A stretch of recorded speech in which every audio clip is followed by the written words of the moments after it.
अस्सलामुअलैकुम दोस्तों, drama serial तकरार जे नई एपिसोड जे बारे में असां ॻाल्हि करण वारा आहियूं। तफ़सील ॻाल्हि शुरू खां पहिरियों जे करे असांजे चैनल ते नओं त जवान चैनल खे सब्सक्राइब करे ऐं नोटिफिकेशन ऑल करे छॾींदा। सब्सक्राइब करण सां जो बेल नसन कंदो काफ़ी अहिड़ा वीडियो अवां ॿारनि ताईं पहुचंदा रहंदा।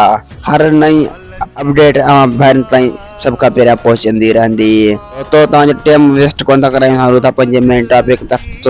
दोस्तों तकरार ड्रामो कल सूमर जे राति हो छो ऐं छा जे करे न आयो। तो अॼु शाम जेकॾहिं ड्रामो न आयो त पोइ तव्हांखे हफ़्तो 2 इंतज़ारु करिणो पवंदो तकरार ड्रामे। दोस्तों तकरार ड्रामे जी रिकॉर्डिंग थी चुकी आहे, लेकिन उनखे छो अपलोड छा जे करे न कयो वियो। दोस्तों उन जी जॻह ते बेडोही ड्रामो अची चुको आहे। बेडोही जे करे दोस्तों उनखे अपलोड न कयो वियो। ॿिए पासे हू चाहिनि इहो था त बेडोही ऐं मोहब्बतनि जे माॻ खे शोहरत मिले। जेकर दोस्तों तकरार ड्रामे खे अपलोड कयो वेंदो त पोइ उन्हनि खे शोहरत कॾहिं बि कोन मिलंदी। ज़हर ज़िंदगी हले पियो त तकरार ड्रामे खे शोहरत कॾहिं न मिलियो। ज़िंदगी ख़त्म थी वियो त तकरार ड्रामे खे शोहरत मिली वियो। दोस्तों इन जे करे दोस्तों चाहिनि इहो था। दोस्तों असांजो वीडियो पुॻा पंहिंजी प्रोग्राम ते सलाह नेक्स्ट वीडियो।